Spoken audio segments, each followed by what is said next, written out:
Outlaw Sports is brought to you by Molson Canadian, made from Canada, and Rocky Mountain Barbecue, Alberta barbecue cuisine at its best.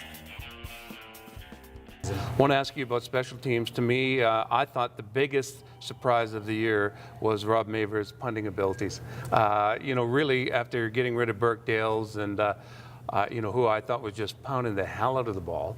And I thought that was the best punter in the league, but who emerges as the best punter in the league this year? Well, and now Rob Maver's contract is done, so they're going to have to try and sign him. But by the sounds I like of it, that because he's a backup kicker too, and right, it makes him nice and deep. He does, and he adds. Well, when he just can concentrate on punting, he did a fantastic job this year, and it showed in the playoffs. He was outstanding. Grey Cup, he was great. He did a great job coming back from that injury when everybody was sort of had a question mark. He called it the disaster season opener of 2011. There's no other way to put it. When he pulled his quad muscle, they had to go out and find another person to come out and kick. And at that point, he was just a place kicker. He came back, re-emerged as a punter. This is what he was, more of a specialty in college.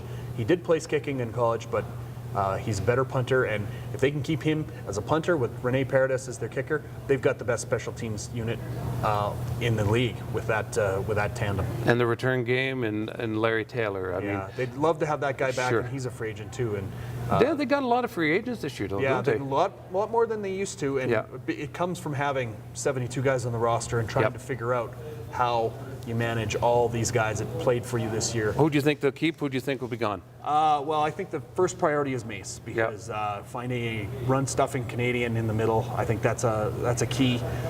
Then Fraser and Taylor. Romby Bryant, I think you can let walk, because Maurice Price now has emerged as the most explosive outside receiver in this league, and I think with a full year, he could look at 1,500 yards from the wide out. You move him over to short side, you can move him to wide side, you can mix and match, get him some nice matchups, and he's going to be explosive. And in front of a mic, is he not the new Nick Lewis?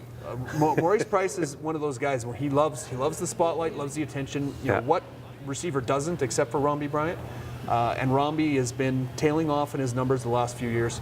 They think he still does a lot of other things well. He does the routes well, blocks well, but you could probably sacrifice that. Plus, you need to have some Canadians on the roster, and I think that's an area. Johnny Forzani should come back to his wide side, wide out position, where Maurice Price played for the last month. And if he's back, you got Maurice Price and him on the outside. You got two of the fastest guys in the league on the outside and you can really stretch the field. And Nick Lewis can then clear the space out underneath and get another 1,200 to 1,300 yards. So the future looks bright for next year for the Calgary Stampeders, but there's always that one intangible called injuries. Injuries, yes. All healthy. These games aren't played on paper. All healthy. This is a very solid, deep team. They dealt with a lot of injuries this year. I think that helps them because they played a lot of guys that weren't expected to contribute. Keenan McDougall wasn't supposed to play a lot this year. He started a couple games. He contributed a lot. They're going to have another influx of draft picks and stuff. So, it does look good for this team for the future. That Grey Cup would have been nice, but I think this team is going to be back pretty soon. One final thing, just overall in the league, Ian, for the first time in 25 years, I don't think there's going to be a head coaching change. I'm stunned. It averages 2.5 to 3 coaching changes a year. Was it 4 last year? It was 4 last year. So that in itself should mean that we're not going to have another one. Plus, there was a firing mid-season, and that guy has got his job. And Paul Lapalisse out in Winnipeg, Tim Burke in. So there's no change there. I can't see another change. Well, unless you look at it. But there's some GMs to be hired in this league, right? So what about Barker? Edmonton has to figure out where they're going with their GM, and if Kavis Reed, I think, has done a really good job over the last 2 years. So I wouldn't suspect they're going to make a change, but you never know. What about Jim Barker? Because he's not signed after, it looked like his shelf life looked like it was running out after last year, and then they pushed him upstairs, and he was the architect for a lot of the stuff that made sense, that enabled the Argos to win the Grey Cup. Well, when you make one trade and you fleece a team for a franchise quarterback, you tend to save your job, especially and when that the defensive coordinator. And when that franchise quarterback comes through and does what he had always had the ability to do in Edmonton, but they couldn't put the pieces around him.